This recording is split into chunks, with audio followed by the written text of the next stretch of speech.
श्री संत मुक्ताई अंतर्धान समाधी स्थळ श्री क्षेत्र कोथळी येथून आषाढी वारीसाठी पंढरपूरला विठुरायाच्या दर्शनासाठी गेलेली आई साहेबांच्या पालखीचे बुधवारी स्वस्थळी आगमन झाले।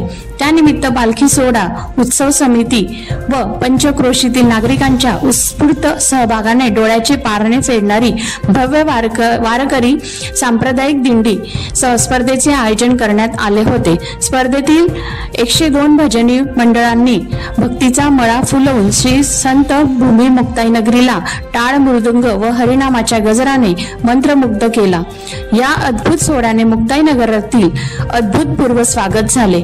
शेकडो वर्षाची परंपरा जोपासत वारकरी संप्रदायातील मानाचा संत मुक्ताई पालखी सोहळा मुक्ताईनगर ते पंढरपूर पार पडला। नवीन मुक्ताई मंदिर येथून सकाळी 10 वाजता स्पर्धेला सुरुवात होऊन मुख्य रस्त्याने बस स्टँड, परिवर्तन चौक, गजानन महाराज मंदिर, आस्था नगरी मार्गे जुने मंदिर, श्री क्षेत्र कोथळी येथे सोहळ्याचा समारोप झाला। कैलास कोडी यांचा रिपोर्ट, माझा आवाज लाईव्ह, मुक्ताईनगर।